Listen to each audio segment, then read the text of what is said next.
Hare Krishna, Krishna Krishna, Hare Hare, Hare Rama, Rama Rama, Hare Hare.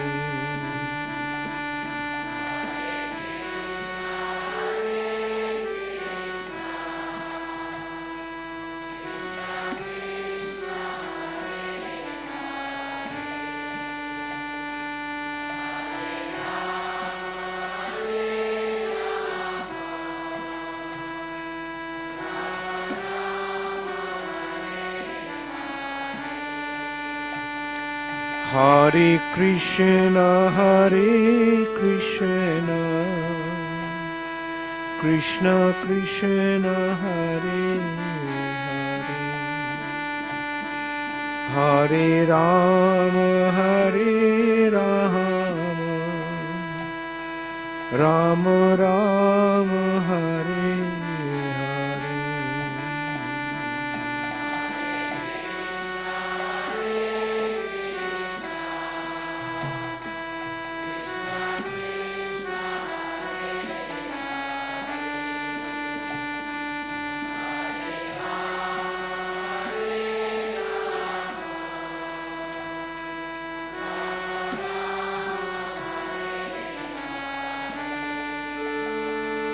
Hare Krishna, Krishna Krishna, Hare Hare, Hare Rama, Rama Rama, Hare Hare.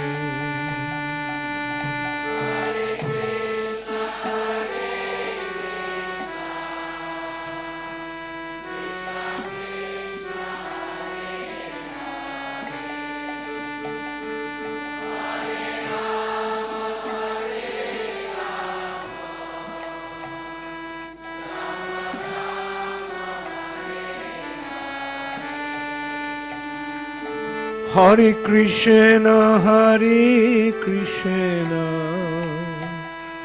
Krishna Krishna, Hare Hare, Hare Rama, Rama Rama, Hare Hare.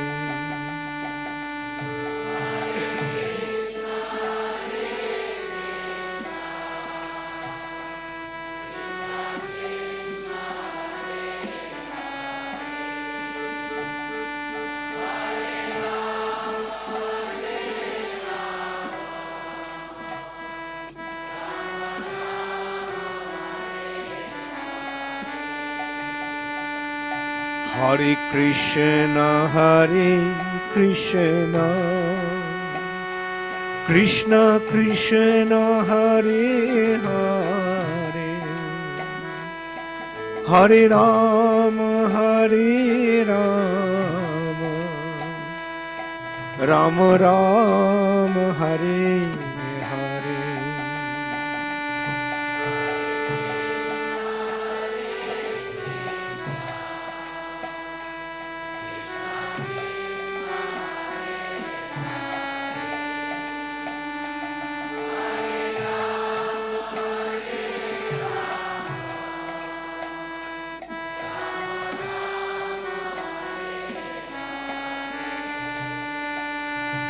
Hare Krishna, Krishna Krishna, Hare Hare, Hare Rama, Rama Rama, Hare Hare.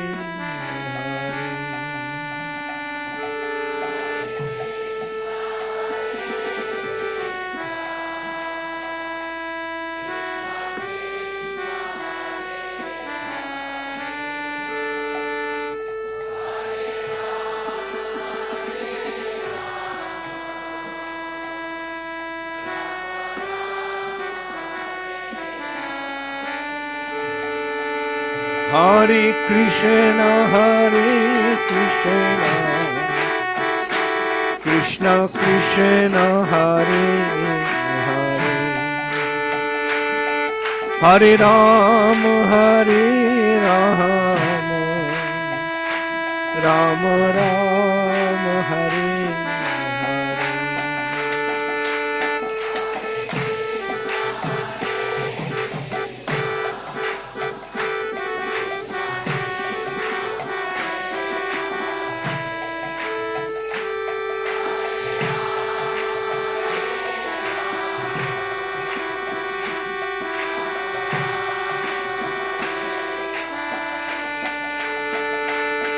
Hare Krishna, Krishna Krishna, Hare Hare, Hare Ram, Ram Ram, Hare Hare.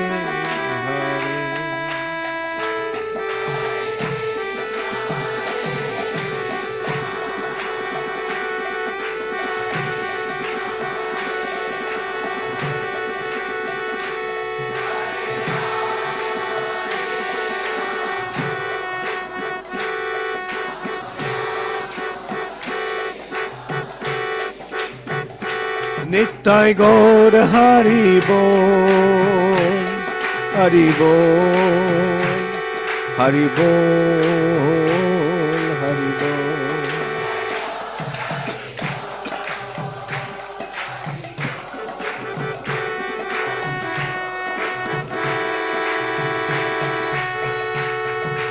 Raghupati Raghava Raja Ram, Patita Pavana Sitaram.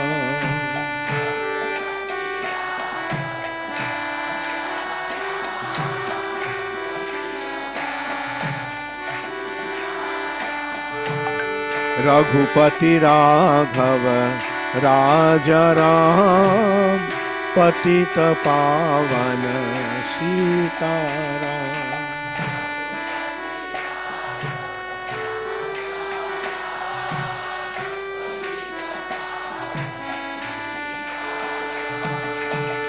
Sitaram Jai Sitaram, Patita Pavana Sitaram.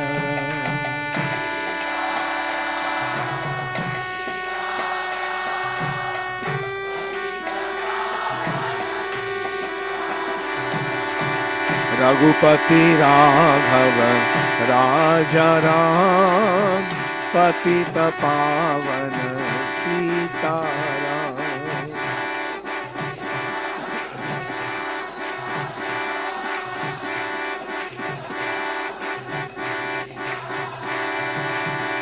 Sitaram Jai Sitaram, Patita Pavana Sitaram.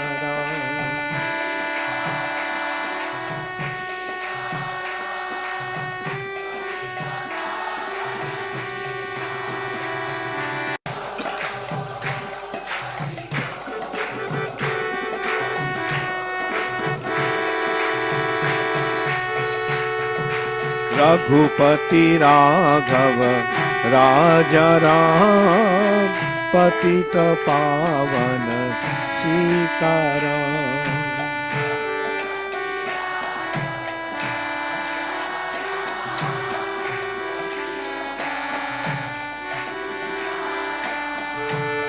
Raghupati Raghava Raja Ram, Patita Pavana Sitaram.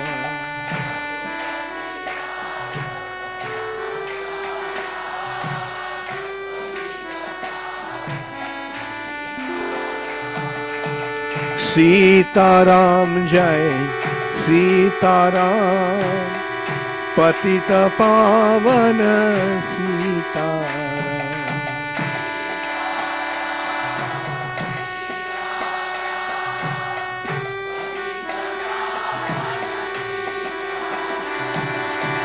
Raghupati Raghava Raja Ram, पतित पावन सीताराम।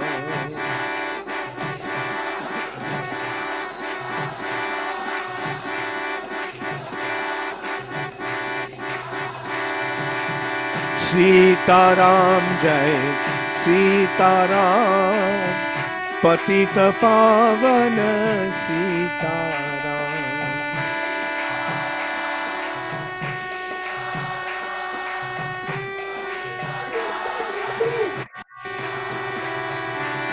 हरे कृष्णा कृष्णा कृष्णा कृष्णा हरे हरे, हरे राम राम राम राम हरे हरे। राम पतित पावन सीताराम।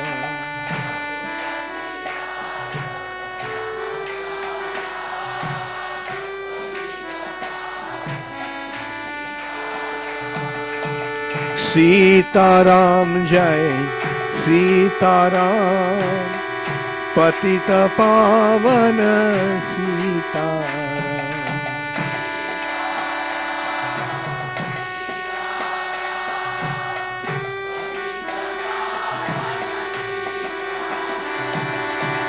रघुपति राघव राजा राम, पतित पावन सीताराम।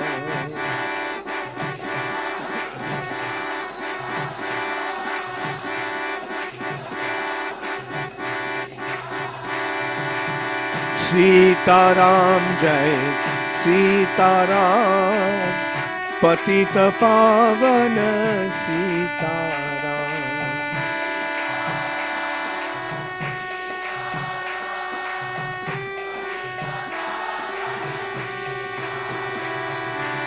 हरे कृष्णा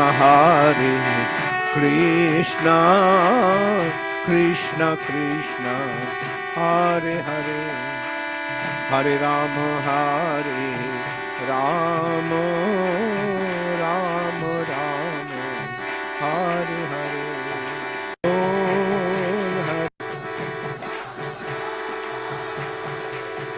नित्य गौर हरि बोल हरि बोल हरि बोल हरि बोल।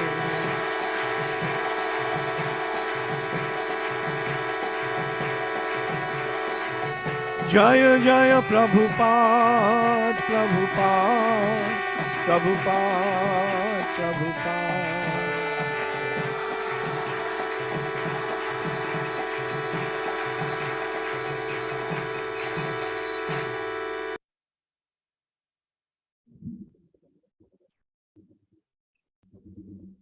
हरे कृष्णा एंड प्रणाम डियर डिवोटीज। सो आप सब लोगों को दशहरा की बहुत बहुत शुभकामनाएं।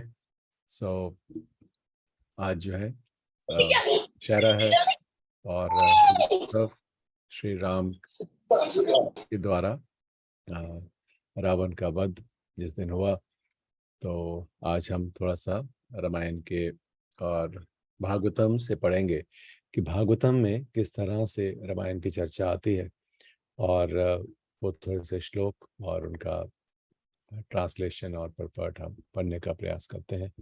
सो जो क्लास है हम शुरू करते हैं। ओम अज्ञानतिमिरन्धस्य ज्ञानञ्जनशलाकया चक्षुरुन्मिलितं येन तस्मै श्रीगुरुवे नमः। श्रीचैतन्यमनोभीष्टं स्थापितं येन भूतले स्वयं रूप कदा मह्यं ददाति स्वापदान्तिकं।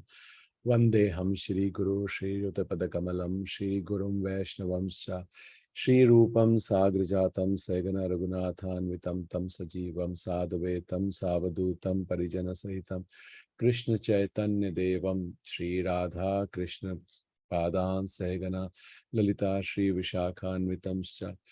हे कृष्णा करुणा सिंधु दीनबंधु जगतपते गोपेश गोपिका कांता राधा कांता नमस्तुते।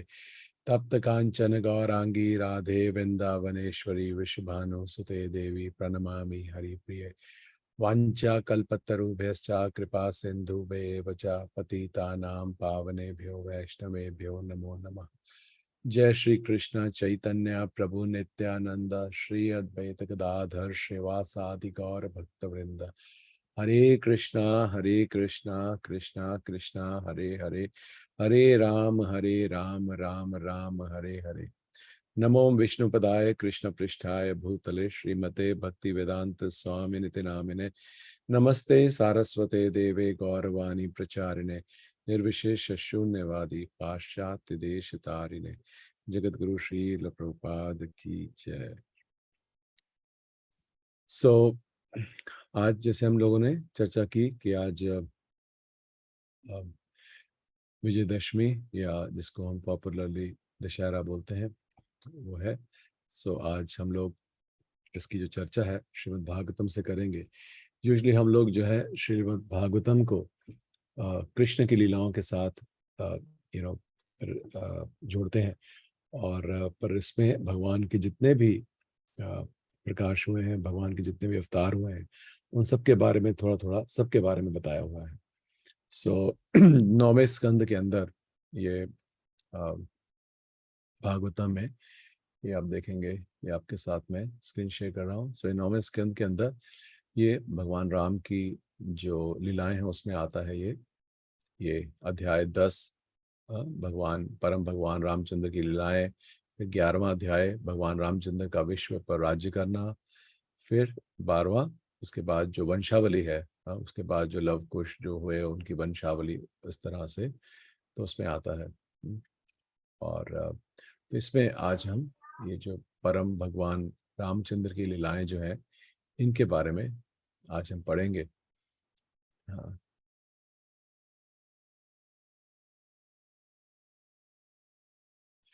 तो इसमें ये पहला श्लोक हम पढ़ते हैं, उसके बाद हम जो है सिर्फ अनुवाद और तात्पर्य ही पढ़ते जाएंगे, क्योंकि फिर वो इतने कम समय में हम सब कुछ नहीं पढ़ पाएंगे। तो इसलिए सिर्फ पहला श्लोक ही संस्कृत में पढ़ेंगे, उसके बाद जो है हम सारा सिर्फ अनुवाद और तात्पर्य पढ़ते जाएंगे। श्री शुक उवाच खट्वाद अंगाद दीर्घबाहुश्च रघुस्तस्माद् पृथुश्रवा अजस्ततो महाराज तस्माद् दशरथो अभवात्। अनुवाद। सुखदेव गोस्वामी ने कहा, महाराज खटवांग का पुत्र दीर्घबाहु हुआ और उसके पुत्र विख्यात महाराज रघु हुए।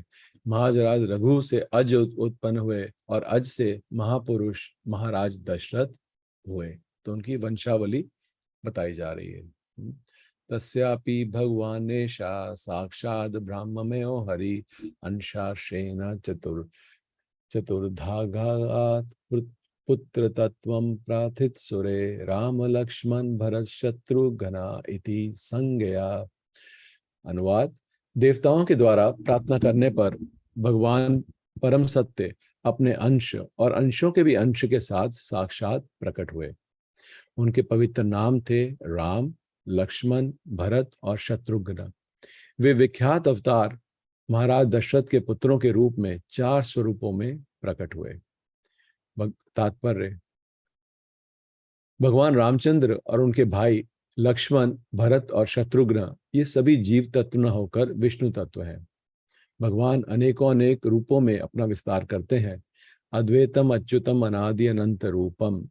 यद्यपि वे सभी एक ही हैं, किंतु विष्णु तत्व के अनेक रूप एवं अवतार होते हैं, जैसा कि ब्रह्म संहिता 5.39 में पुष्टि की गई है। रामादि मूर्तिषु कला नियमेन तिष्ठन्। भगवान अनेकों रूप में विद्यमान है, यथा राम, लक्ष्मण, भरत तथा शत्रुघ्न, और ये रूप उनकी सृष्टि के किसी भी कोने में स्थित हो सकते हैं। ये सभी रूप स्थायी रूप से, शाश्वत रूप से ईश्वर के व्यष्टि रूपों में विद्यमान रहते हैं। व्यष्टि मतलब व्यक्तिगत रूप से, पर्सनल फॉर्म। और ये सभी समान शक्तिशाली अनेक दीपकों के तुल्य होते हैं। भगवान रामचंद्र, लक्ष्मण, भरत और शत्रुघ्न ये सभी विष्णु तत्व होने के कारण समान शक्तिशाली हैं। देवताओं की प्रार्थना करने पर ये महाराज दशरथ के पुत्र बने। तो ये जो है हमने, अब देखिए क्या हमें चल रहा है कि चारों के चारों हैं, चारों भाई जो है विष्णु तत्व है। ये चारों एक्सपेंशन है जिसको बोलते हैं वसुदेव, संकर्षण, प्रद्युम्न, अनिरुद्ध। हाँ, तो उनके चारों के एक्सपेंशन है, वो भी चारों विष्णु तत्व है। और ये जो चारों भाई हैं, ऐसा नहीं है कि सिर्फ भगवान जो राम है वही विष्णु तत्व है, बल्कि जो चारों भाई हैं और जो तीनों भाई भी हैं, लक्ष्मण, भरत और शत्रुघ्न, ये भी विष्णु तत्व है। ये जीव तत्व नहीं है। और जो भगवान है अनेकों अनेकों रूप से अपना विस्तार करते हैं। जैसे ब्रह्म संहिता से कोट किया कि अद्वैतम अच्युतम अनादि अनंत रूपम, कि भगवान के अनंत रूप है। हाँ, और जो ये सभी के सभी जो उनके जो अपने विस्तार करते हैं भगवान का, जो जब वो अपना विस्तार करते हैं तो वो किसी भी विष्णु तत्व के रूप में ही अवतार होता है। और इन चारों में जो शक्ति है जिसे हम पढ़ रहे हैं कि वो सारी शक्ति एक जैसी रहती है। जैसे हमने पढ़ा, रामादि मूर्तिषु कला नियमेन तिष्ठन्। तो ये ब्रह्मा जी बोलते हैं भगवान के अवतारों के लिए कि जो भी भगवान के अवतार हैं उनमें उनमें जो शक्ति है वो समान होती है। हाँ, और उसका उदाहरण देते हैं कि वो इस तरह से होता है कि जैसे एक मोमबत्ती से दूसरी मोमबत्ती या एक दिए से दूसरा दिया अगर प्रज्वलित करते हैं तो दूसरे दिए में उतनी ही शक्ति होती है प्रकाश की जितनी पहले में होती है। केवल फर्क ये है कि जो ओरिजिनल दिया है, हाँ, वो क्या है, कृष्णस्तु भगवान समय, कि वो जो है, जो ओरिजिनल दीपक है वो कृष्ण है। पर उनके जो भगवान के जो अपने अवतार होते हैं उनके अंदर जो सामर्थ्य है वो सेम है। हाँ, वो उस लीला के लिए अगर भगवान हो सकता है कुछ शक्तियों को दर्शन दिखाएं और कुछ का ना दिखाएं। हाँ, कुछ मैनिफेस्ट होती हैं, कुछ नहीं होती हैं। हाँ, पर वो इसलिए नहीं करते हैं कि उनमें वो शक्ति नहीं है, बल्कि उस लीला के लिए उस शक्ति का या उस ऐश्वर्य का या उस विभूति का जरूरत नहीं है, लाइक दिस। हाँ, तो इस तरह से हम देखते हैं कि जो चारों भाई हैं, चारों के चारों जो है वो विष्णु तत्व है। अगला श्लोक पढ़ते हैं। तो अभी श्लोक नहीं पढ़ेंगे, अनुवाद पढ़ते जाएंगे। हे राजन, हे राजा परीक्षित, भगवान रामचंद्र के दिव्य कार्यकलापों का वर्णन उन साधु पुरुषों द्वारा किया गया है जिन्होंने सत्य का दर्शन किया है। चूंकि आप सीतापति रामचंद्र के विषय में बारंबार सुन चुके हैं, अतएव मैं इन कार्यकलापों का वर्णन संक्षेप में ही करूंगा, कृपया सुने। तो इसका क्या मतलब है कि जब ये सुद गोस्वामी बोल रहे हैं, सुखदेव गोस्वामी, तो वो बता रहे हैं कि किस तरह से वो परीक्षित को बोल रहे हैं, राजा परीक्षित को, कि इनका जो रामचंद्र के बारे में अब बार बार सुन चुके हैं। कहाँ से सुन चुके हैं? रामायण से। हाँ, तो देख सकते हैं कि इवन जो द्वापर के अंदर भी, हाँ, जो रामायण है वो पढ़ी जाती थी। हाँ, और इसलिए उनका वर्णन वो संक्षेप में कर रहे हैं क्योंकि वो आप ऑलरेडी बहुत बार पढ़ चुके हैं। तो तात्पर्य पढ़ते हैं।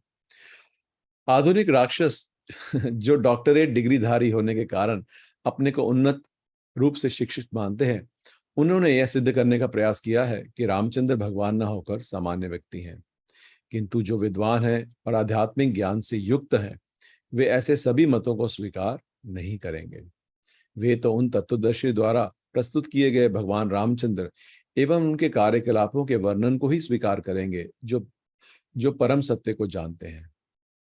भगवद गीता चौथे अध्याय के 34वें श्लोक में भगवान उपदेश देते हैं, तद्विद्धि प्रणिपातेन परिप्रश्नेन सेवया उपदेक्षान्ति ते ज्ञानम ज्ञानिना तत्व दर्शिना, कि गुरु के पास जाकर सीखने का प्रयास करो, विनीत होकर उनसे प्रश्न करो और उनकी सेवा करो।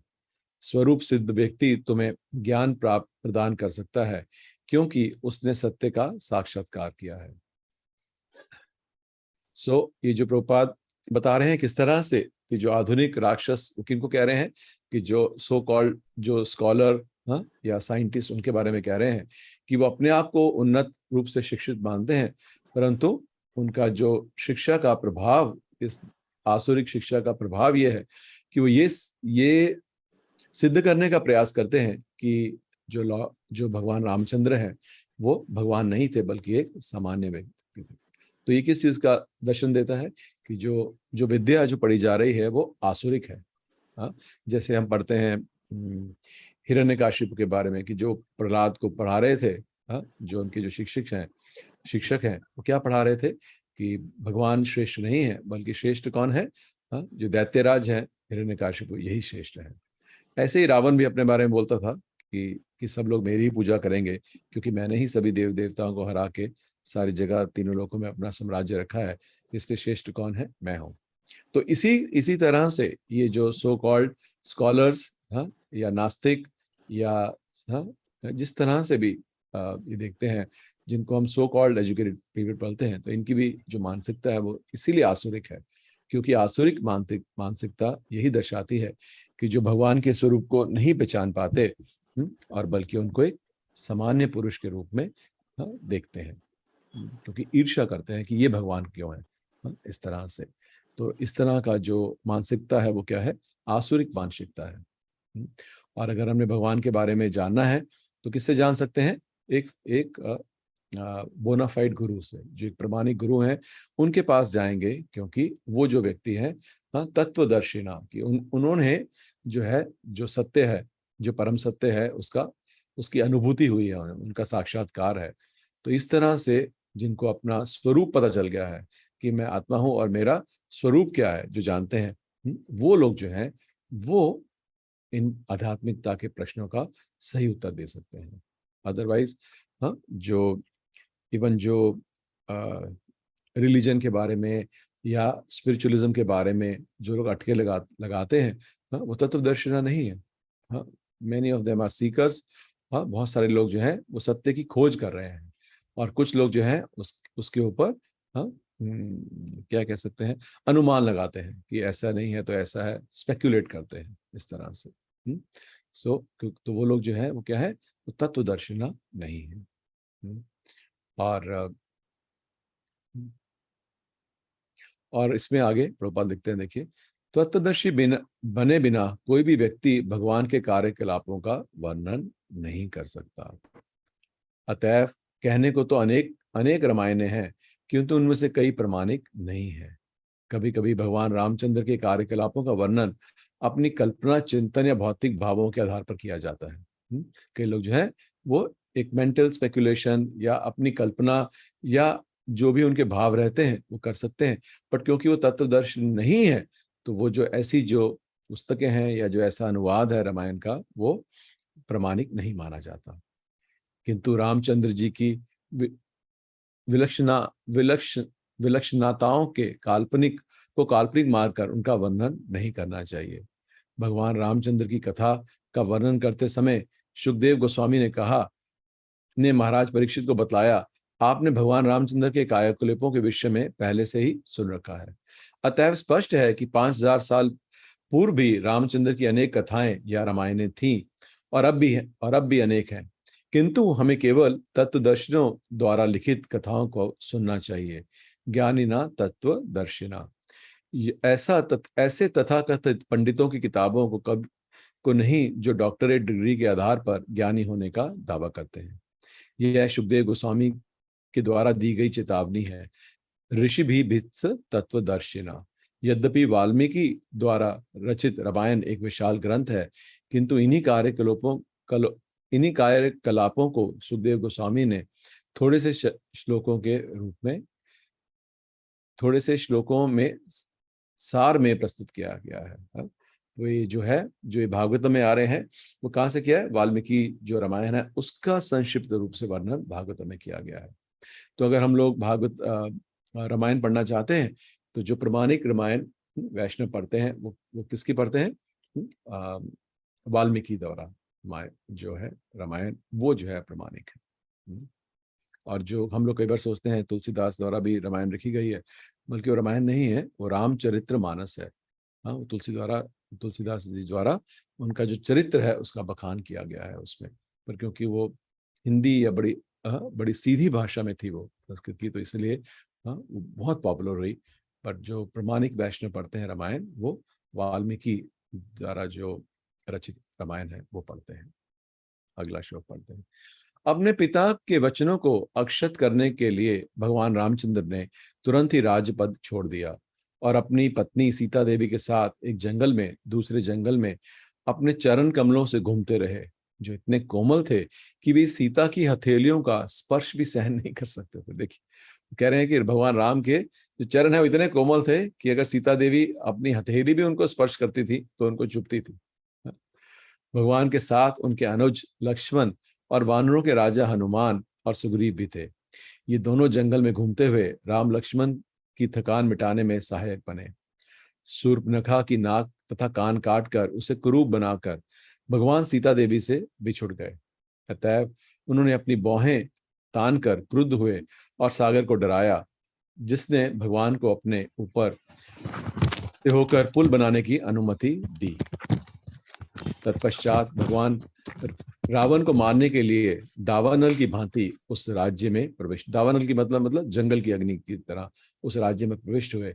ऐसे भगवान रामचंद्र हम सबों की रक्षा करें। अयोध्या नरेश भगवान रामचंद्र ने विश्वामित्र द्वारा संपन्न किए यज्ञ के क्षेत्र में अनेक राक्षसों और असभ्य पुरुषों का वध किया, जो तमोगुण से प्रभावित होकर रात में विचरण करते थे। हाँ, तो जो लोग रात को घूमते हैं, केवल असुरी नहीं बल्कि जो लोग रात को विचरण करते हैं, क्या है, तमोगुण से प्रभावित रहते हैं। ऐसे रामचंद्र जिन्होंने लक्ष्मण की उपस्थिति में इन असुरों का वध किया, हमारी रक्षा करने की कृपा करें। सो दीज आर लाइक मंगलाचरण। हे राजन, भगवान रामचंद्र की लीलाएं हाथी के बच्चे के समान अत्यंत अद्भुत थी। उस सभा भवन में जिसमें सीता देवी को अपने पति का चुनाव करना था, उन्होंने इस संसार के वीरों के बीच भगवान शिव का धनुष तोड़ दिया। यह धनुष इतना भारी था कि उसे 300 व्यक्ति उठाकर लाए थे, लेकिन भगवान रामचंद्र ने इसे मोड़कर डोरी चढ़ाई और बीच से वैसे ही तोड़ डाला, जैसे कि जिस तरह से हाथी का बच्चा गन्ने को तोड़ देता है। तो जैसे छोटे हाथी का बच्चा बड़े आराम से गन्ने को तोड़ देता है, इसी तरह से जिस धनुष बाण को 300 लोग उठा के लाए थे, उस धनुष बाण को जो है भगवान राम ने एक ही बार उसको जैसे डोरी चढ़ाई तो वैसे ही बीच में से टूट गया। और इसके लिए भी शर्त इसलिए रखी थी क्योंकि ये जो धनुष है शिव जी का धनुष है, और उस धनुष के लिए जो बचपन में जो सीता देवी छोटी थी बालिका, तो उन्होंने एक बार खेलते खेलते ही धनुष को उठा लिया था। सो तभी जो जनक हैं वो बहुत ही अचरज में पड़े कि एक छोटी सी बालिका ने ये इतने भारी धनुष को कैसे उठा लिया। तो तब जब उनके स्वयंवर का टाइम आया, तो उन्होंने वही शर्त रखी कि कम से कम उस जिससे इनकी शादी विवाह हो उसमें उतना वीर्य तो हो, उतना बल तो हो जितना मेरी बेटी के अंदर है। तो उन्होंने ये शर्त रखी थी कि जो इसको उठा लेगा उसी से इसका विवाह होगा।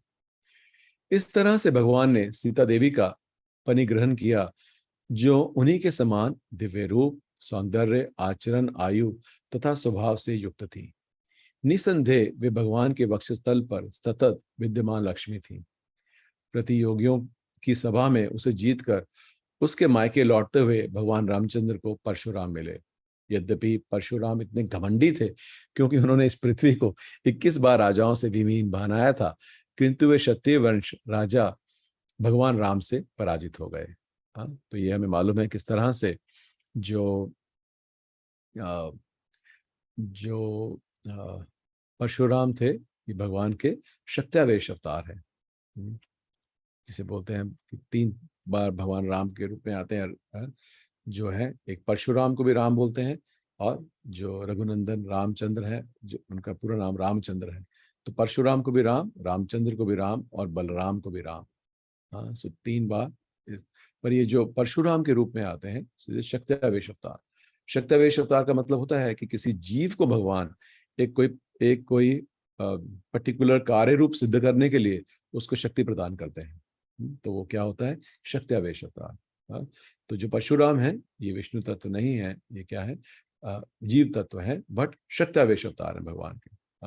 तो इस तरह से जो पापी क्षत्रिय थे, उनको पृथ्वी से उनका भार हटाने के लिए तो भगवान ने इनको शक्ति दी। और हुआ क्या कि जब ये स्वयंवर से करके विवाह करके महाराज दशरथ अपने पुत्रों के साथ वापस आ रहे थे, तो रास्ते में इनको परशुराम, एक तो रास्ते में इनको बड़े खराब लक्षण नजर आए, खराब भी और शुभ भी। एक तरह से ऊपर से विशाल जैसे कौवे या गिद्ध वो उड़ते नजर आए आकाश में, जो अशुभ है, और दूसरी तरफ दाहिनी तरफ इनको जो हिरण है भागते हुए नजर आए। तो बड़े बड़े हैरान हुए दशरथ, और उन्होंने बोला कि किस तरह के लक्षण है। उन्होंने वशिष्ठ मुनि से पूछा कि किस तरह के लक्षण है कि अशुभ लक्षण भी हैं और शुभ लक्षण भी हैं। तो वशिष्ठ मुनि ने बोला कि अशुभ लक्षण इसलिए हैं कि कोई कोई अशुभ कार्य आने वाला है, हाँ? और शुभ लक्षण इसलिए हैं कि आपको उसकी चिंता करने की जरूरत नहीं है, हाँ?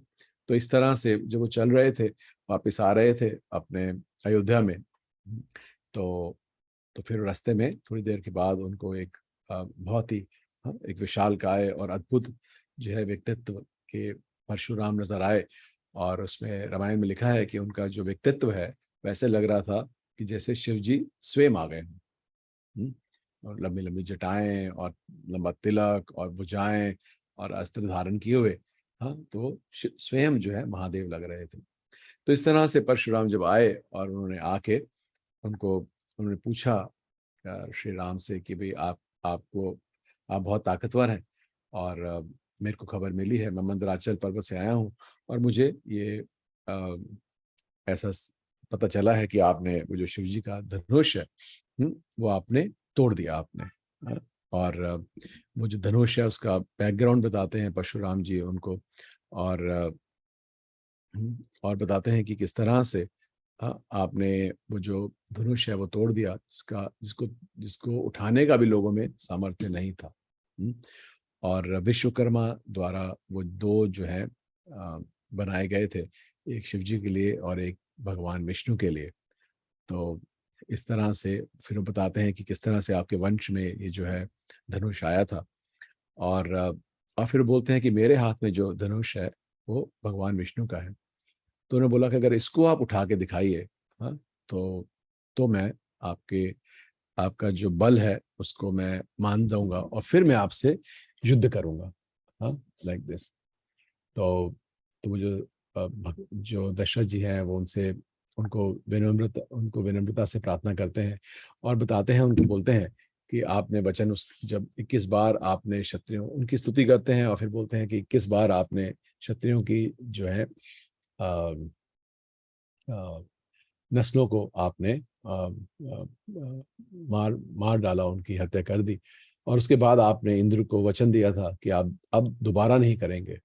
तो आप उन वचनों को रखिए और आप परम शक्तिशाली हैं, और बहुत तरह से स्तुति करते हैं और बोलते हैं कि मेरा जो पुत्र है वो बहुत ही अभी बालक की तरह है वो, तो इस पे आप क्रोध मत करिए। सो जो परशुराम है वो नहीं मानते हैं और वो बोलते हैं कि नहीं, ऐसा नहीं है, इसमें शक्ति तो है और इसने शिव जी का धनुष तोड़ा है, तो अब ये जो है धनुष, ये इसको उठा के दिखाए, हाँ, फिर मैं इससे युद्ध करूंगा। तो उस वक्त जो श्री राम है वो सब जाते हैं और बोलते हैं कि आप मुझे ललकार रहे हैं और क्षत्रिय होते हुए मेरा ये धर्म है कि मैं आपका जो चुनौती है वो स्वीकार करूं, पर क्योंकि आप ब्राह्मण हैं इसलिए मैं आपसे युद्ध नहीं कर सकता। और और जो उनसे वो जो धनुष है भगवान विष्णु का, और वो उनसे ले लेते हैं। और बताते हैं और वो उनको बोलते हैं कि मैं आपसे युद्ध तो नहीं कर सकता, पर आपकी जो शक्ति है अब वो शक्ति मैं आपसे आपसे ले लूंगा। हाँ, तो इस तरह से पता चलता है कि इसके बाद जो परशुराम है, वो अभी भी जीवित है, और पर उनके पास अब वो शक्ति नहीं है। तो वो जब वो इस तरह से बोलते हैं तो परशुराम जी उनकी स्तुति करते हैं और बोलते हैं कि इतनी आसानी से धनुष को लेने वाला व्यक्ति जो है वो नारायण के सिवा और कोई नहीं हो सकता। तो आप ही मेरे परम भाग्य हैं कि ये धनुष आपने मेरे से लिया, और अगर मैं पराजित भी हुआ तो मेरे को इस पे गर्व है कि मैं पराजित, हाँ, स्वयं भगवान विष्णु से, नारायण से हुआ। तो इसमें कोई शर्मिंदा होने वाला कोई बात नहीं है। ऐसे बोलते हैं परशुराम कि मुझे गर्व है कि मैं भगवान से पराजित हुआ हूँ।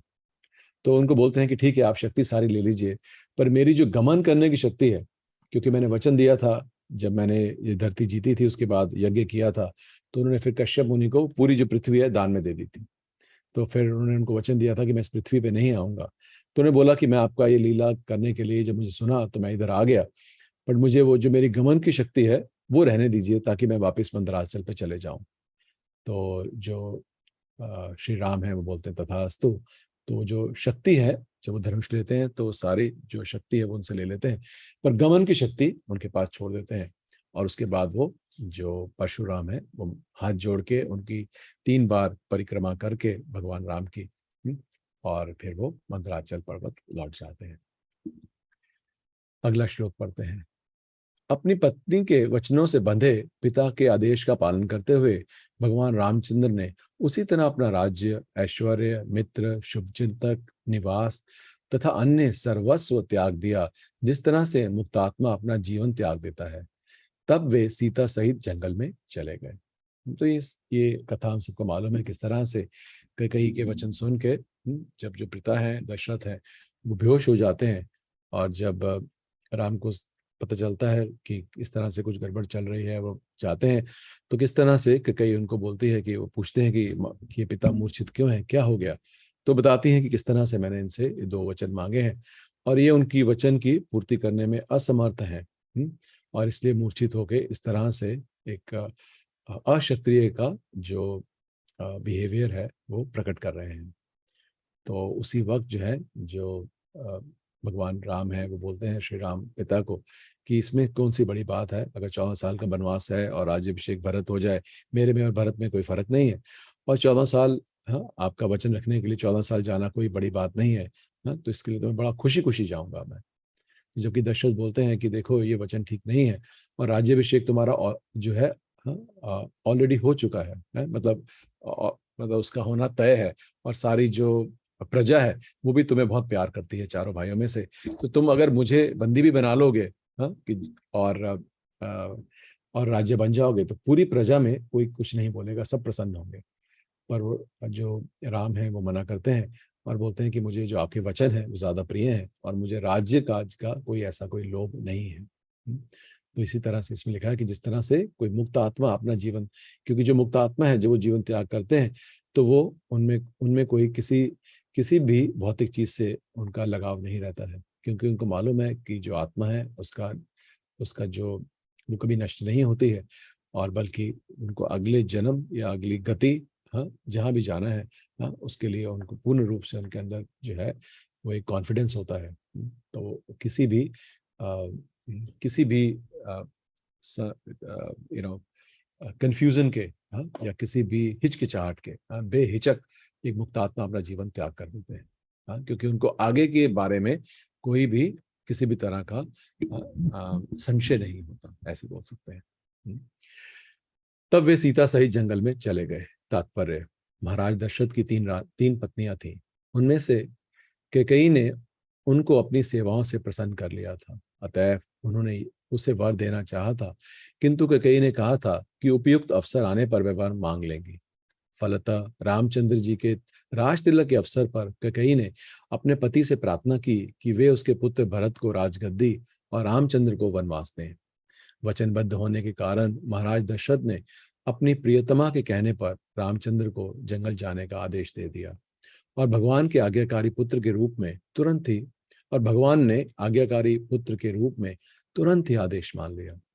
उन्होंने बिना किसी संकोच के अपना सर्वस्व त्याग दिया, जिस प्रकार कोई मुक्तात्मा या महान योगी बिना किसी भौतिक आकर्षण के अपना जीवन त्याग देता है। जंगल में घूमते हुए, वहां पर अनेक कठिनाइयों को झेलते हुए तथा अपने हाथ में महान धनुष बाण लिए भगवान रामचंद्र ने कामवासना से दूषित रावण की बहन के नाक कान काट कर उसे कुरूप बना दिया। उन्होंने 14,000 मित्रों को भी मार उन्होंने उसके 14,000 मित्रों को भी मार डाला, जिसमें खर, त्रिशिर और दूषण मुख्य थे। हाँ, तो ये हमें पता है किस तरह से जो है जो आ, जो ये उसकी बहन थी, शूर्पणखा, उसके जो है वो भगवान राम से आकर्षित होकर उनको बोलते हैं मुझे पत्नी बना लीजिए, और फिर वो जो भगवान राम मना करते हैं कि मेरी तो ऑलरेडी मेरी जो है मेरी पत्नी है, और क्योंकि वो सीनियर पत्नी के रूप में रहेगी तो तुम्हें तो दासी के रूप में रहना पड़ेगा, तो तुम जो है लक्ष्मण से जो है विवाह कर लो। लक्ष्मण बोलते हैं कि ऐसे तो नहीं चलेगा, क्योंकि अगर मेरे से विवाह किया तो इन दोनों की सेवा करनी पड़ेगी। हाँ, तो अच्छा यही है कि आप भगवान राम के पास जाइए वापस। तो एक दूसरे भाई जो है उनके साथ खेल की तरह एक दूसरे से बोलते रहे। और बाद में जब वो क्रुद्ध हुई और वो उसने सीता को मारना चाहा कि यही मेरे लिए एक बाधा है, तो जो है भगवान ने उसके जो नाक काट, क्योंकि वो स्त्री थी, उसकी उसकी हत्या नहीं की, बल्कि उसकी जो नाक कान काट के उसको वापस भेज दिया। तो जब वो वापस आती है रावण के पास, तो रावण को जो है बताती है, और रावण बोलता है कि क्या हुआ, किसने काटे। तो वो जो है एक कूटनीति अपनाती है और बोलती है कि मैं तो ये जो राम, बताती है कि कौन कैसे राम और लक्ष्मण अयोध्या से आए हैं और कैसे इन्होंने जो खर और दूषण और इनको मारा, और 14,000 जो और राक्षस थे उनको भी मार डाला। और बल्कि मेरा जो लक्ष्य था वो ये था कि उनकी जो पत्नी है वो बहुत सुंदर है। और मैं तो उनकी पत्नी को आपके लिए लेके आना चाहती थी, क्योंकि जो रावण है वो अत्यंत कामुक वस्तु जो है एक व्यक्ति था। तो उसे सुंदर स्त्रियों से बड़ा लगाव था।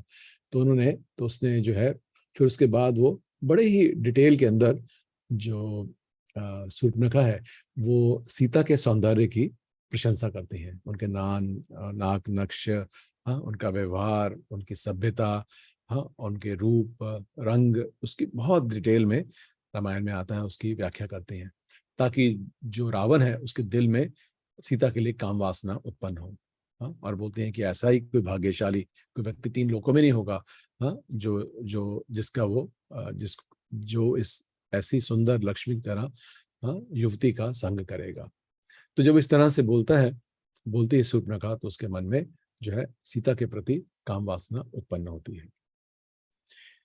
हे परीक्षित, जब 10 सिर वाला रावण ने सीता के सुंदर और आकर्षक स्वरूप के विषय में सुना, तो उसका मन काम वासनाओं से उत्तेजित हो उठा और वह उनको हरने गया। रावण ने भगवान रामचंद्र को उनके आश्रम से दूर ले जाने के लिए सोने के मृग का रूप धारण करने के लिए मारीच को भेजा, और जब भगवान ने उस अद्भुत मृग को देखा तो उन्होंने अपना आश्रम छोड़ के उसका पीछा करना शुरू कर दिया। अंत में उसी तीक्ष्ण बाण से उसी तरह मार डाला जिस तरह शिवजी ने दक्ष को मारा था।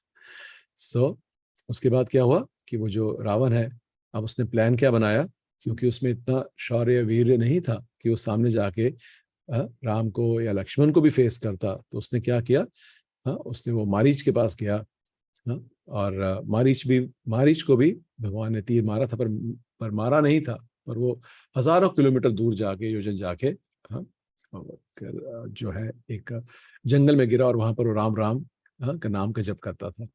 तो उसके बाद जो रावण है वो उसके पास गया, मारीच के पास, और उसको बोला कि मुझे जो है उसकी जो राम की जो पत्नी है उनका हरण करना है।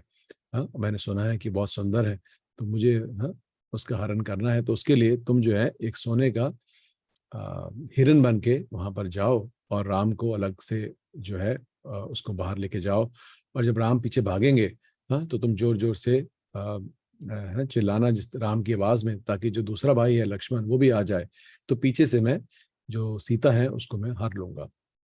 तो इस तरह से जब वो अपनी पूरी प्लानिंग जो रावण है वो बताता है मारीच को, तो मारीच उनको बहुत समझाता है, और उनका जो है बल बल और वीर्य भी बताता है रामचंद्र का, कि कितनी आसानी से उसने सबको मार दिया राक्षसों को।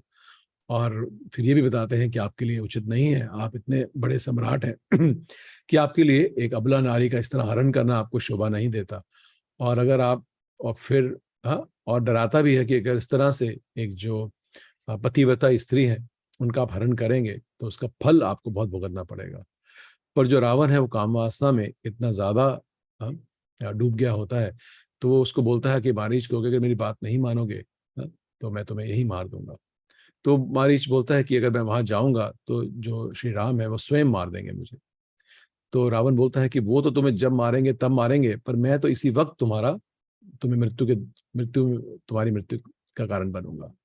तो जो मारीच है वो सोचता है कि अब मेरे पास दोनों ही तरफ मृत्यु है, कि यहाँ जो है ये जो राक्षस राज है ये मेरी अभी इसी वक्त हत्या कर देगा, और उधर अगर मैं इस तरह से जाऊंगा तो जरूर श्री राम अपने तीर से मेरी जो है मृत्यु कर देंगे, मेरी हत्या कर देंगे।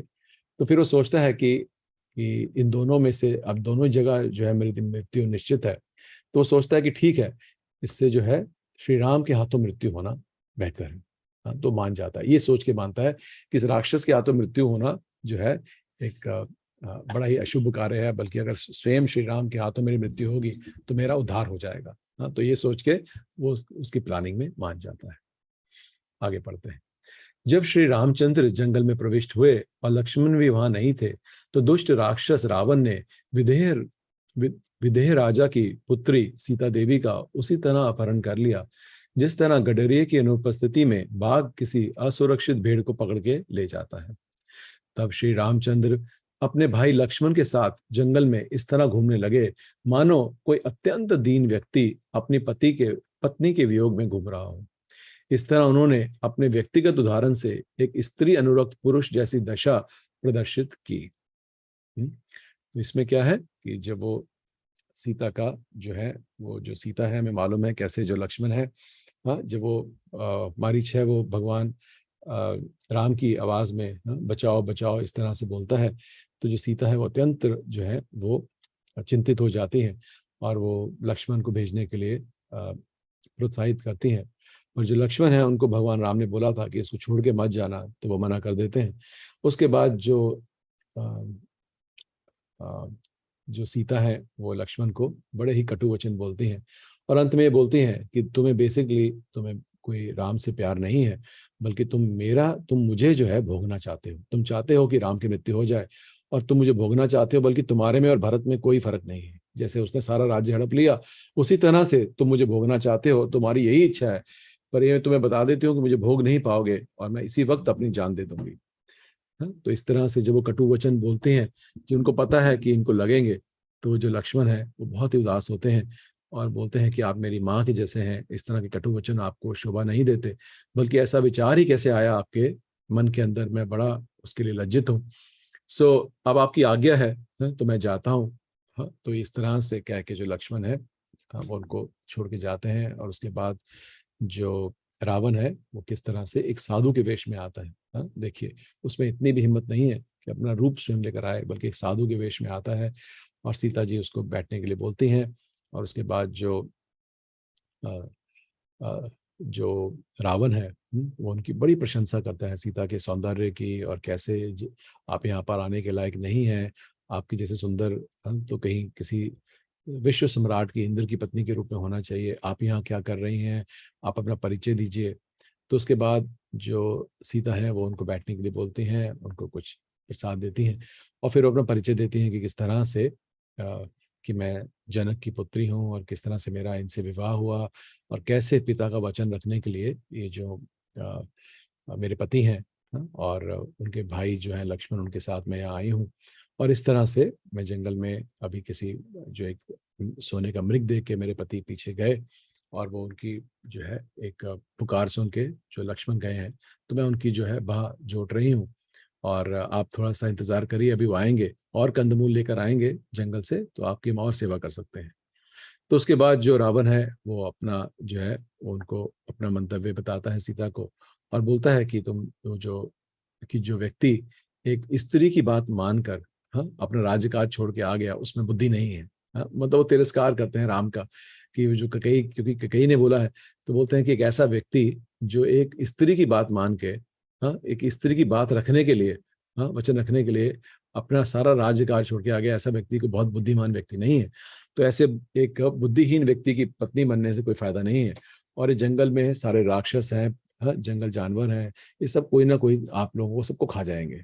ये जो सारा जिस जिस एरिया में आप लोग हो, ये सारा राक्षसों का जो है ये जगह है और बड़े खूंखार जानवर हैं और दिन रात यहाँ पर डर बना रहता है। कोई भी व्यक्ति, बल्कि देवता भी इस जंगल में आने से डरते हैं, क्योंकि ये राक्षसों का साम्राज्य है। तो तुम इसके लायक नहीं हो।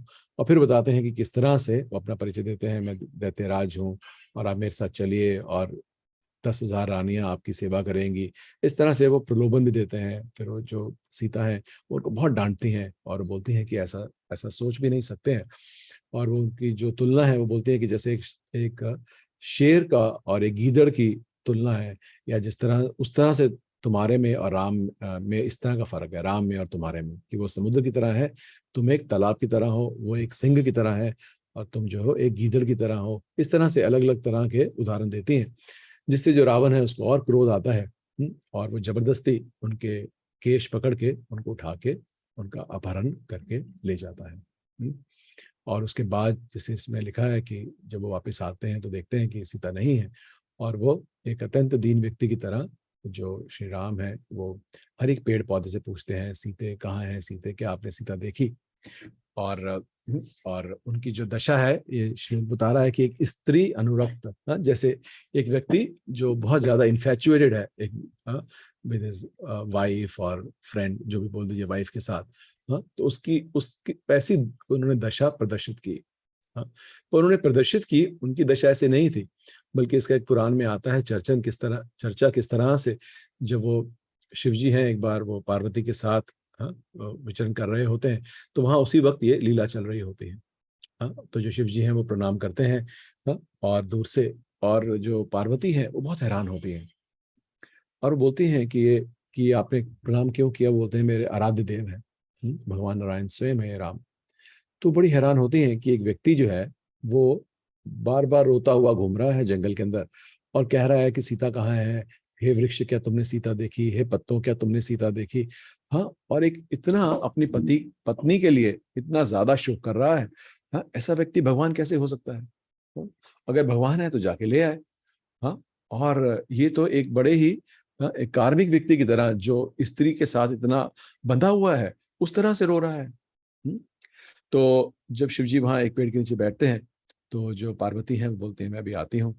तो वो बिना बताए हुए महादेव को, वो जो है वो जाती हैं वहां उस लीला में, वहां जहाँ राम जो है इस तरह से कर रहे हैं, वो प्रवेश करती हैं और वो सीता का वो बना लेती हैं रूप अपने आप को, उनको टेस्ट करने के लिए कि क्या ये भगवान है कि नहीं है। तो इस तरह से जब वो सीता के रूप में जाते हैं, उनके सामने जाते हैं, तो जो राम है उनको देखते हैं और वो बोलते हैं उनको और उनको बोलते हैं कि माँ पार्वती आपको प्रणाम हो, और आप बिना महादेव के अकेले इस जंगल में क्या कर रही हैं। तो वो जो पार्वती हैं वो बहुत ही लज्जित होती हैं और बोलती हैं कि मैं आपको प्रणाम करने आई थी। और फिर वो वापस आते हैं और उसके बाद जो शिव जी हैं वो समझ जाते हैं कि ये क्या करके आए हैं और बड़े क्रोधित होते हैं उनसे। तो इस तरह से हम देख सकते हैं कि इवन जो देवी देवता है वो भी जो है वो हैरान हो जाते हैं या इस तरह से भ्रमित हो जाते हैं कि हो क्या रहा है, क्योंकि ये भगवान जो है नर लीला कर रहे हैं। इसका तात्पर्य पढ़ते हैं। इस श्लोक में स्त्री संगी नाम गनिमित शब्द बताते हैं कि भगवान ने स्त्री अनुरुक्त व्यक्ति की सी दशा प्रदर्शित की। नैतिक उपदेशों के अनुसार गृहे नारिम विवर्जयेत, जब कोई यात्रा पर जाए तो उसे अपनी पत्नी को साथ ना लेके जाए। हरे कृष्ण। पुराने जमाने में जब लोग बिना सवारी के यात्रा करते थे, लेकिन फिर भी जहां तक संभव हो, जब वो घर से बाहर जाएं तो अपने साथ अपनी स्त्री को, पत्नी को ना लेके जाएं। विशेष रूप से ऐसी स्थिति में जिसमें श्री रामचंद्र थे, जब उन्होंने उनके पिता द्वारा वनवास किया था, क्योंकि जंगल में भेजा तो उन्हें बोला कि ऐसी जगह जाने के लिए पत्नी को साथ ले जाना ठीक मानसिकता नहीं है, क्योंकि कठिन एक स्त्री के लिए, एक अबला के लिए ऐसी स्थिति ठीक, वन में जाना ठीक नहीं है, सुरक्षित नहीं है। कोई जंगलों में रहे या घर में रहे, स्त्री अनुरक्ति आफत बन जाती है, जैसा भगवान ने अपने निधि दृष्टांत से दिखा दिया। कोई एक जनरल बात है, नैतिक तरीके से, मॉरल तरीके से किसी कठिन जगह जा रहे हो तो अपनी स्त्री को नहीं लेकर आना चाहिए, पर एक व्यक्ति जो अपनी पत्नी से बड़ा आसक्त है तो वो उसको छोड़ नहीं सकता, लाइक दिस एस। तो ये उस तरह से भाव बता रहे हैं। निसंदेह यह स्त्री संगी का भौतिक पक्ष है, लेकिन भगवान की स्थिति आध्यात्मिक है, क्योंकि वे भौतिक जगत के प्राणी नहीं है। नारायण परो अव्यक्तात्, कि नारायण भौतिक सृष्टि से परे हैं। चूंकि वे भौतिक जगत के सृष्टा हैं, अतएव उन्हें भौतिक जगत की दशाएं नहीं सताती हैं, क्योंकि जो तीन गुण हैं या जो तीन दशाएं हैं, जिस तरह से आदि आत्मिक, आदि भौतिक और आदि दैविक, तो ये इनको जो भगवान को नहीं सताती, क्योंकि ये भगवान की शक्तियां हैं, भगवान को नहीं सताती हैं। सामान्यतः सीता से रामचंद्र का वियोग विप्रलंब माना जाता है। अब उसका ये आध्यात्मिक जो है रीजन दे रहे हैं, प्रभुपाद बता रहे हैं कि एक भौतिक पक्ष है कि एक जो स्त्री अनुरक्त व्यक्ति है, वो अपनी स्त्री को, पत्नी को छोड़ नहीं सकता, बल्कि कहीं ऐसी जगह जहां पर पत्नी को नहीं भी ले जाना चाहिए वो वहां भी जबरदस्ती लेके आता है, क्योंकि वो स्त्री का संग नहीं छोड़ सकता। तो एक वो दृष्टि है भौतिक, और एक जो है आध्यात्मिक दृष्टि से क्या है कि इनका जो वियोग है श्री राम का और सीता का, वो क्या है, विप्रलंब भाव। हाँ, उसके बारे में सुनते हैं। जो भगवान की हलादिनी शक्ति की क्रिया है, जिसका संबंध श्रृंगार रस से है। हाँ, तो अब जो आध्यात्मिक रस है उसकी बात हो रही है। ये श्रृंगार रस से जो भगवान की जो अंतरंगा शक्ति है, हलादिनी शक्ति, उसके द्वारा ये किया जाता है। आध्यात्मिक जगत में भगवान में सारे प्रेम व्यापार दिखने को मिलते हैं। उनमें सात्विक, संचारी, विलाप, मूर्छा और उन्माद आदि अवस्थाओं के लक्षण प्रकट होते हैं। अतएव जब रामचंद्र जी सीता से वियुक्त हुए तो ये सारे आध्यात्मिक लक्षण प्रकट हुए। भगवान ना तो निराकार है ना शक्तिहीन, प्रत्युत वे सच्चिदानंद विग्रह हैं। अतएव उनमें आध्यात्मिक आनंद के सारे लक्षण पाए जाते हैं। अपनी प्रियतमा के वियोग का अनुभव भी आध्यात्मिक आनंद ही है। जैसा कि श्री स्वरूप दामोदर ने बतलाया है, राधा कृष्ण प्रणय विकृति हलादिनी शक्ति, कि राधा कृष्ण प्रेम व्यापार भगवान की हलादिनी शक्ति के रूप में प्रदर्शित की जाती है। भगवान सारे आनंद के मूल स्त्रोत्र हैं और वे आनंद के आगार हैं। अतएव भगवान रामचंद्र ने आध्यात्मिक और भौतिक दोनों ही प्रकार से सत्य का प्रदर्शन किया। भौतिक दृष्टि से जो लोग स्त्री से अनुरक्त हैं उन्हें कष्ट मिलता है, किंतु आध्यात्मिक रूप से जब भगवान और उनकी हलादिनी शक्ति में वियोग का भाव उत्पन्न होता है तो भगवान का आनंद बढ़ जाता है।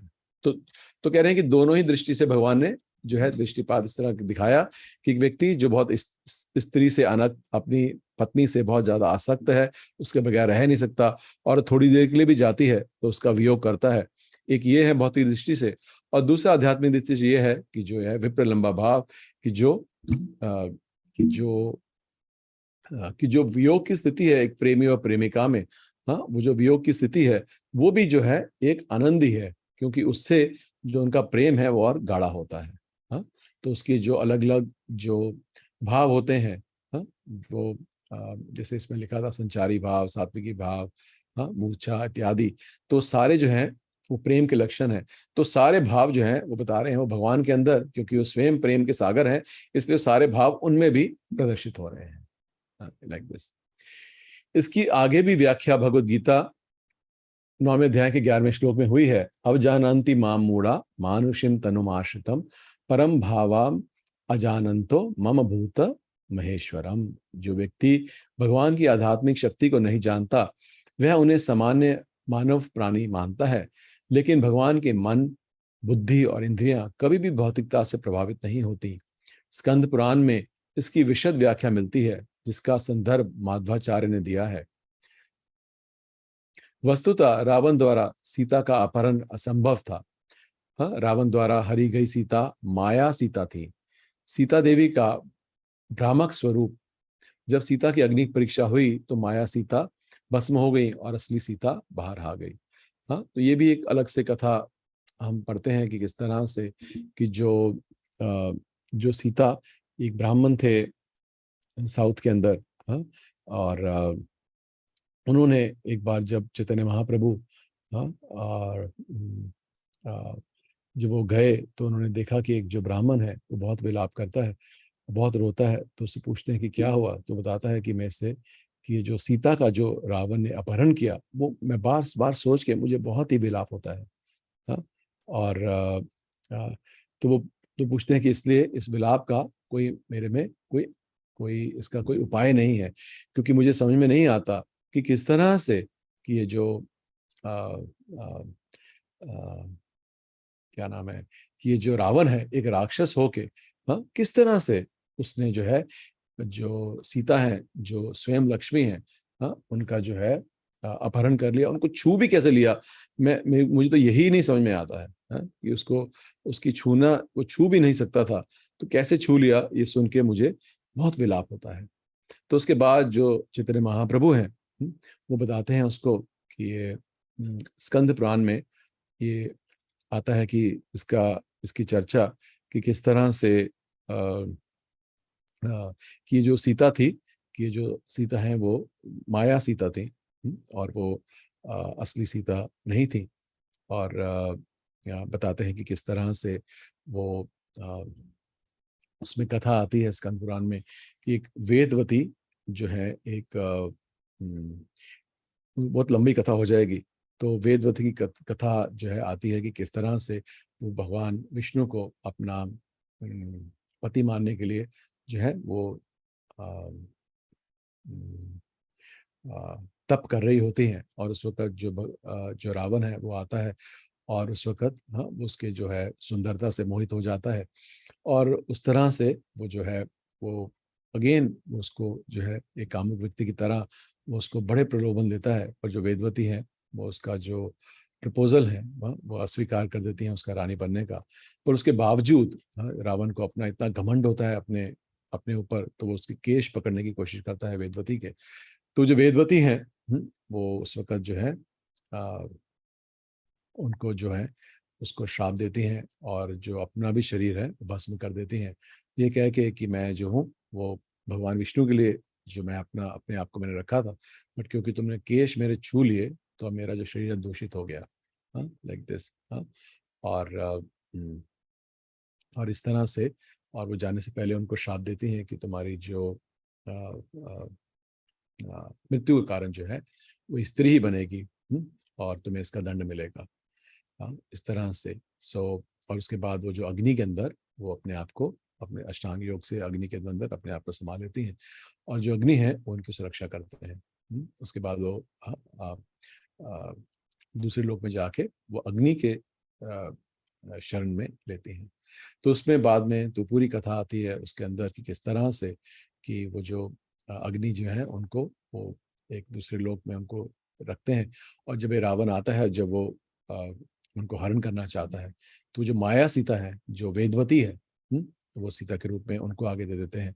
और जब वो भगवान अंत में जब वो जीत के राज्य जीत के जब वो सीता उनके सामने आती हैं, विभीषण उनको लेकर आते हैं, और तो जब वो आने लगती हैं तो भगवान जो श्री राम है उनको स्वीकार करने से मना कर देते हैं, और बोलते हैं कि किस तरह से कि मैं एक राजा हूँ, और कोई भी राजा के ऊपर किसी भी तरह का कोई आरोप नहीं लगना चाहिए।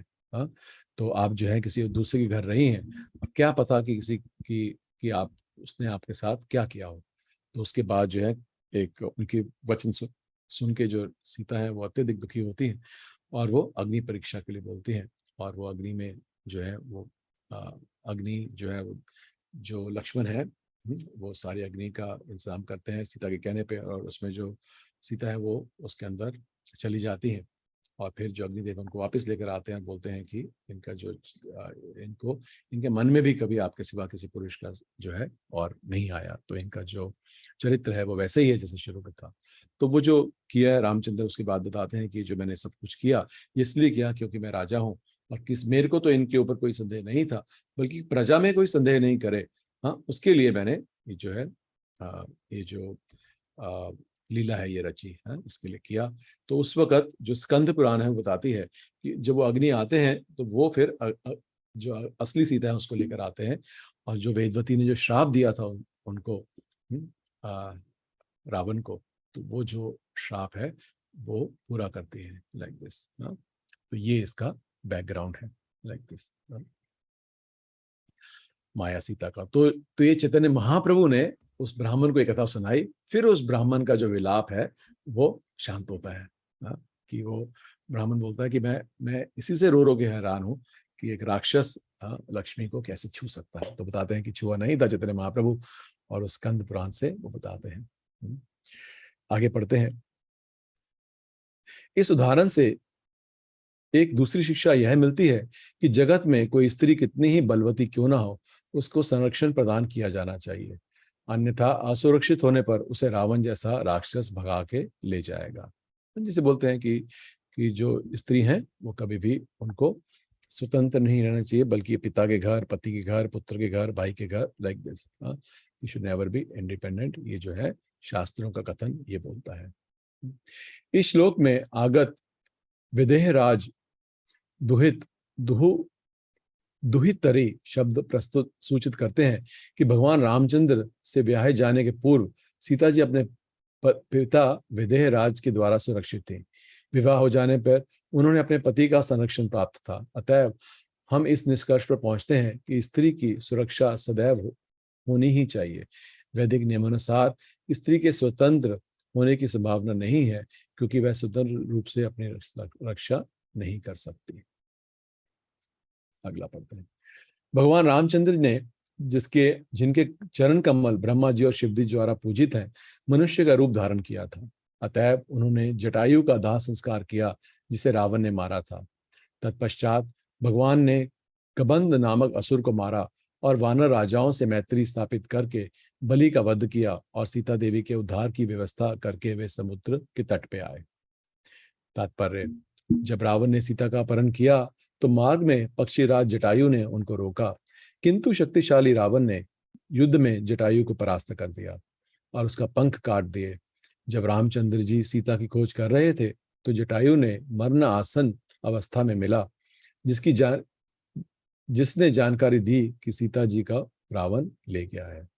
जब जटायु मर गया तो रामचंद्र ने दाह संस्कार करके पुत्र का कर्तव्य निभाया और तब सीता का उद्धार करने के उद्देश्यों से वानरों को अपना मित्र बनाया। तो जब इस प्रकार जब सीता, हाँ, जो माँ सीता है, जब वो उनका अपहरण करके लेके जा रहा था तो वो पुकार पुकार के, हाँ, बता रही थी किस तरह से, हे पक्षियों, हे पत्तों, हे वृक्षों, कि जब राम आएंगे उनको बताना कि रावण ने मुझे हर लिया है। मैं अपने आप कहीं नहीं गई हूँ, बल्कि हर ली गई हूँ एक राक्षस द्वारा। तो उसी समय उनको जटायु भी दिखता है और वो उससे भी प्रार्थना करती हैं, हाँ, और उनको देख के कि किस तरह से ये एक इनको हरण करके राक्षस लेके जा रहा है। तो वो जो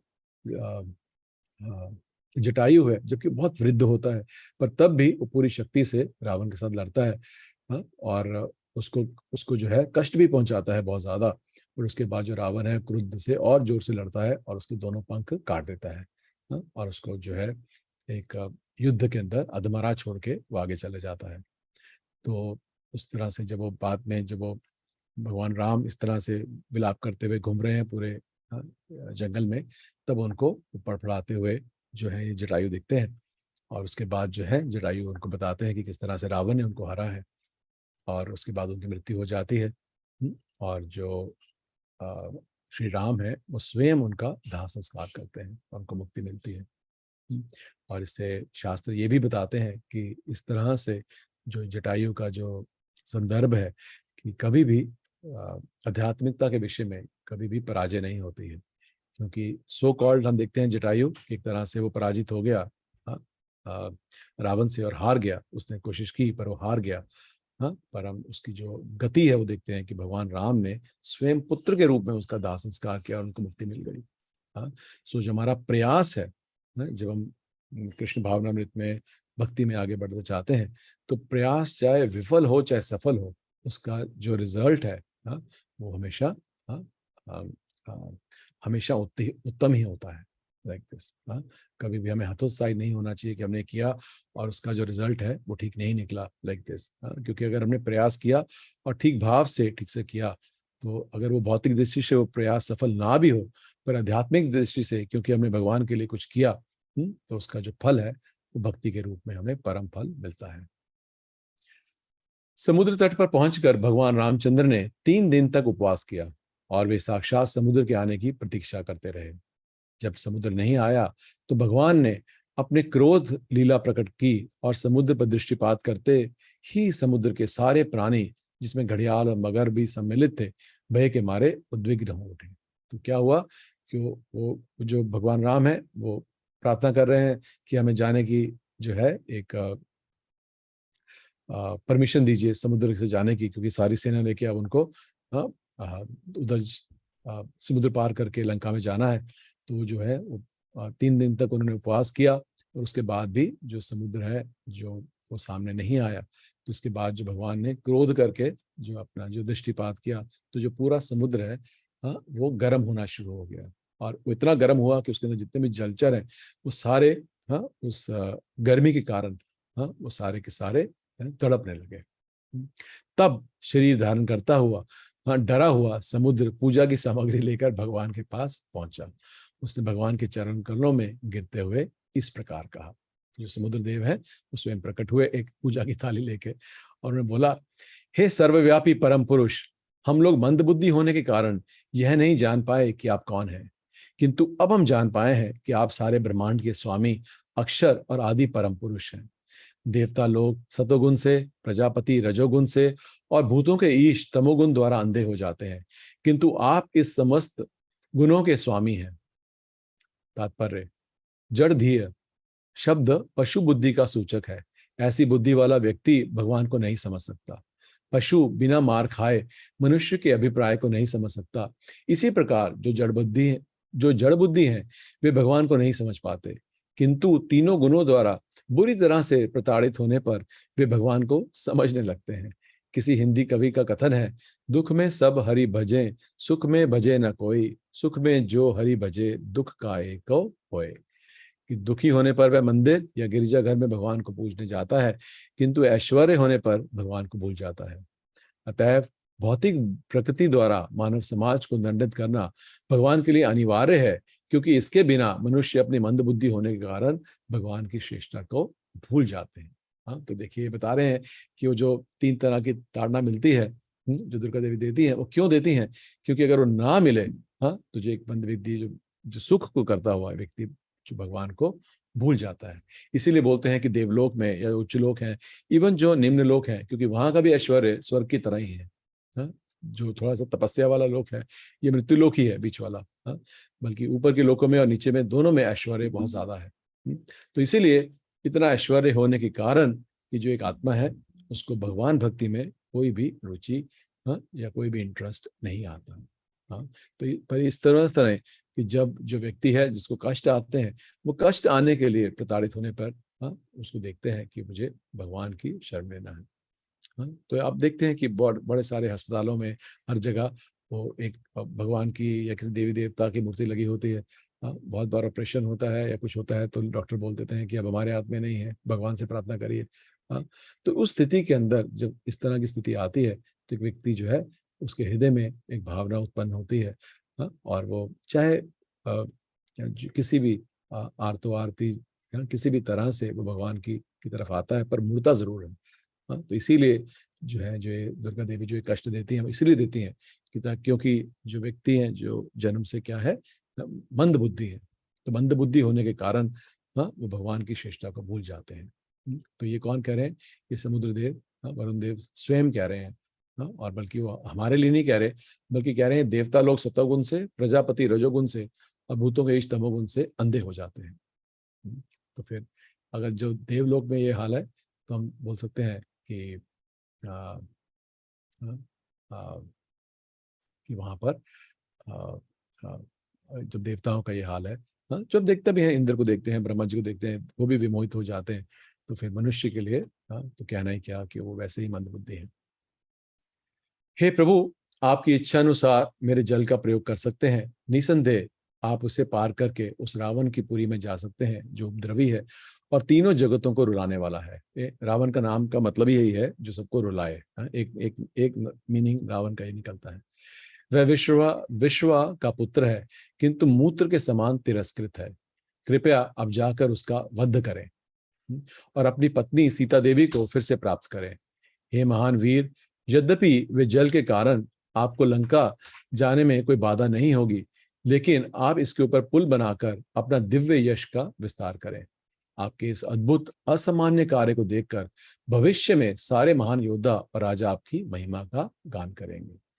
हाँ, तो ये जो समुद्र देव है या वरुण देव है, उनकी स्तुति कर रहे हैं भगवान की और बताते हैं कि कैसे वो जो है विश्वा का पुत्र है और वो मूत्र के समान तिरस्कृत है, और उसका जाके अपना उसका वध करिए। और बोलते हैं कि आप मेरे जल से तो आप आराम से जा सकते हैं, आपको कोई बाधा नहीं होगी, बट अगर इसके ऊपर आप पुल बना देंगे, इस पानी के ऊपर अगर आप पुल बना देंगे तो इससे आपका यश बढ़ेगा और आने वाले अनेक काल तक आप लोग आपकी महिमा कहेंगे कि भगवान आए थे, उन्होंने जल के ऊपर पुल बना दिया, लाइक दिस। तात्पर्य, अभी टाइम हो गया तो ये लास्ट श्लोक है, ये हम पढ़ेंगे अभी इसका तात्पर्य। कहा जाता है कि पुत्र और मूत्र एक ही स्रोत है, जननेंद्रिय से निकल सकते हैं, क्योंकि जो वीर्य है वो भी वहां से निकलता है जनेंद्रिय से, और मूत्र भी वहां से निकल सकता है। तो कह रहे हैं जो पुत्र और मूत्र का जो स्रोत है वो एक ही है। जब पुत्र भगवत भक्त या बड़ा विद्वान होता है तो पुत्र जन्म के लिए वीर सकलन सार्थक होता है, किंतु यदि वह अयोग्य हुआ और अपने कुल का नाम रोशन नहीं करता तो वह मूत्र के समान ही व्यर्थ होता है। यहाँ पर रावण की उपमा मूत्र से की गई है, क्योंकि वह तीनों लोकों में उपद्रव करने वाला था। इस तरह से देहधारी समुद्र ने इच्छा व्यक्त की कि भगवान उसको मारे। भगवान रामचंद्र का एक गुण है उनकी सर्वशक्ति मता, भगवान चाहें तो भौतिक अवरोधों और असुविधाओं की परवाह ना करते हुए कर्म करें, किंतु यह सिद्ध करने के लिए कि वे ईश्वर हैं और ईश्वर के तौर पर मात्र विज्ञापित नहीं हुए हैं या जनादेश पर निर्वाचित नहीं हुए हैं, उन्होंने समुद्र के ऊपर एक अद्भुत पुल का निर्माण करा दिया। हाँ, ईश्वर के तौर पर विज्ञापित नहीं है, मतलब कोई लोग ये नहीं कह रहे हैं विज्ञापन देके कि ये ईश्वर हैं, या बहुत सारे लोग मान गए कि हाँ ये व्यक्ति ईश्वर है तो उसको मान लिया, ऐसा नहीं है। बल्कि उनकी स्वयं की शक्ति इतनी है कि उन्होंने एक समुद्र के ऊपर अद्भुत पुल बना दिया। आजकल किसी ऐसे कृत्रिम ईश्वर को खड़ा करना फैशन बन चुका है जो असामान्य कार्य नहीं कर सकता। मूर्ख व्यक्ति थोड़े से जादू से ही चमत्कृत होकर कृत्रिम ईश्वर को चुन बैठता है, क्योंकि वह यह नहीं जानता कि ईश्वर कितना शक्तिशाली होता है। किंतु भगवान रामचंद्र ने पत्थरों को तैराकर समुद्र पर पत्थर का पुल बनवाया। यह प्रमाण है कि ईश्वर की असाधारण शक्ति का। ऐसे किसी भी व्यक्ति को जो सामान्य व्यक्ति के द्वारा ना संपन्न हो सकने वाले असामान्य कार्य को करके अपनी असाधारण शक्ति प्रदर्शित ना कर दे, उसे ईश्वर क्यों माना जाए। हम रामचंद्र जी को भगवान इसलिए मानते हैं क्योंकि उन्होंने पुल बनाया, और श्री कृष्ण को भगवान इसलिए मानते हैं क्योंकि उन्होंने 7 वर्ष की आयु में ही गोवर्धन पर्वत को उठा लिया था। हमें जिस किसी धूर्त को ईश्वर या ईश्वर का अवतार नहीं मान लेना चाहिए, क्योंकि ईश्वर अपने विविध कार्यकलापों में विशिष्ट विलक्षणताओं को प्रकट करते हैं। अतएव भगवान स्वयं ही भगवद गीता चौथे अध्याय के 9वें श्लोक में कहते हैं कि जन्म कर्म च मे दिव्यम एवं यो वेति तत्वता त्यक्तो देहम पुनर्जन्म नेति मामेति सो अर्जुना। कि हे अर्जुन, जो व्यक्ति मेरे जन्म और कर्म की दिव्य प्रकृति को जानता है, वह इस शरीर को त्यागने के बाद फिर से इस जगत में जन्म नहीं लेता, अपितु मेरे नित्य धाम को प्राप्त होता है। भगवान के कार्यकलाप सामान्य नहीं होते, वे दिव्य रूप से अद्भुत होते हैं और अन्य किसी जीवधारी द्वारा संपन्न नहीं किए जा सकते। भगवान के कार्यकलापों में सारे लक्षण शास्त्रों में वर्णित है। उन्हें समझने के बाद ही भगवान को यथारूप से ग्रहण किया जा सकता है। जय श्री रामचंद्र भगवान की जय। हाँ, तो इस समय बहुत हो गया, 2 बज गए। तो हमने जो है ये थोड़ी सी कथा भागवतम से हमने ये पढ़ी। ये आगे बड़े ही अद्भुत जो है श्लोक आते हैं इसके आगे, और हमने थोड़े से 15-20 श्लोक पढ़े। आगे जो है इसमें 55 श्लोक हैं, फिर आगे अगला भी अध्याय है। तो इस तरह से जो हमने थोड़ा सा भगवान के जो एक विशिष्ट अवतार हैं राम के रूप में, उनकी चर्चा की। और आज के दिन जो है जो भगवान ने जो है रावण का वध किया, और वो वध करके वो सीता को वापस सुरक्षित वापस लेकर आए। तो उस दिन को आज हम विजयदशमी के रूप में मनाते हैं, जिसका एक हम ये बोलते हैं कि एक मॉरल दृष्टि से कि एक बुराई पर सत्य की विजय। पर मेन चीज़ ये है कि देखना कि ये जो क्रियाएं हैं, जो कह रहे हैं भगवत गीता में भगवान बोलते हैं जन्म कर्म च मे दिव्य, कि भगवान के जन्म और कर्म जो है दिव्य है। जैसे सीता देवी है, वो किसी के गर्भ से प्रकट नहीं हुई थी, वो उनको हल चलाते हुए जो राजा जनक को मिली थी। ऐसे ही श्रीमती राधा रानी, और ऐसे ही जो सो कॉल्ड जो प्रभुपाद ने बताया कि जो भगवान के अवतार अपने आप को बोलते हैं, पर दांत दर्द के लिए कोई अस्पताल जा रहा है, कोई आंख का ऑपरेशन करा रहा है, और ऐसे लोगों को भगवान का अवतार बोलना बल्कि भगवान के प्रति उसको जो है एक इंसल्ट है एक तरह से। तो ऐसे किसी साधारण व्यक्ति को हमें जो है भगवान नहीं मानना चाहिए, बल्कि जो भगवान के दर्शन या भगवान के बारे में हमें सिर्फ शास्त्रों से पता चल सकता है कि ये व्यक्ति भगवान है। Like this. जिसे प्रभुपाद कई बार बोलते हैं कि युधिष्ठिर भी बड़े महान प्रक्रमी राजा हुए, उनके राज्य में भी कभी कोई अकस्मात मृत्यु नहीं होती थी, बट उनको भगवान नहीं बोला जाता, क्योंकि शास्त्र बताते हैं कि वो भगवान के भक्त हैं, और शास्त्र बताते हैं कि राम जो है, श्री राम जो है, वो भगवान के अवतार है। Like this. तो इस तरह से जो आज का दिन है, इसको और हमने तो 1 घंटा ही चर्चा की, 1.25 घंटा, तो और हम भगवान की कथाएं, भगवान के बारे में सुन सकते हैं। आप यूट्यूब के ऊपर सुन सकते हैं इस्कॉन के डिवोटीज की कथा, और आप जो है ये भागवतम का जो अध्याय पढ़ रहे हैं ये पढ़ सकते हैं, क्योंकि भागवतम में संक्षिप्त रूप से कही गई है। अगर ये पढ़ लिया तो आप सब पूरी कथा पढ़ सकते हैं। तो इस तरह से आज का जो दिन है वो भगवान राम से प्रार्थना कर सकते हैं कि जैसे उन्होंने अयोध्या में, या जो उनके भाइयों में, या जो उनके प्रति जो समर्पण था, उसकी एक बूंद हमारे अंदर भी आए, और हमें भी ऐसा जैसा समर्पण विभीषण ने किया, सुग्रीव ने किया, हनुमान ने किया, जैसी सेवा हनुमान जी ने की उस तरह की सेवा, हाँ, एक उसका एक जो है एक बूंद मात्र हम भी इस जन्म में कर हम इस दिन को सार्थक बना सकते हैं। हरे कृष्णा। सो अगर किसी का कोई प्रश्न या कोई टिप्पणी है तो हम ले सकते हैं, otherwise will and the class. Okay, ये चैट पे किसने लिखा है, प्रभु जी हनुमान भी राम के साथ गए थे तो जब सीता किडनैप हुई तब हनुमान जी कहाँ थे? हाँ, तो वो जो हनुमान जी है, हाँ, वो उनको बाद में मिलते हैं जब इस तरह से उनको पता चलता है कि जो रावण उनको हर के लेके गया है। फिर वो जाते हैं, फिर रास्ते में उनको, हाँ, वानर मिलते हैं, हनुमान जी मिलते हैं, और फिर वो सारी कथा सुग्रीव के साथ और सारी बलि के साथ वो सारी आती है। तो उसके बाद जो है फिर वो उनका जो संगठन बनता है और वो एक सेना को, बंदरों की सेना को लेके फिर वो आक्रमण के लिए जाते हैं। ये है। हरे कृष्णा। ओके, सो हाँ, आप सब लोगों का बहुत बहुत धन्यवाद, आप सब लोग आए। सो अब हम इस कथा को यहीं समाप्त करते हैं। वांछा कल्पतरुभ्यश्च कृपा सिंधुभ्येव च पतितानां पावनेभ्यो वैष्णवेभ्यो नमो नमः। जगत गुरु श्रील प्रभुपाद की जय, श्री की जय, अनंत कोटि वैष्णविंद की जय, जय गौर प्रेमानंदे। हरि हरि बोल। हरे कृष्ण। जय हरे कृष्ण प्रभु। हरे कृष्ण प्रभु जी। हरे कृष्ण प्रभु जी। हरे कृष्ण। हरे कृष्ण महाराज, हरे कृष्ण। हरे कृष्णा। हरे कृष्णा। हरे कृष्णा। हरे कृष्णा।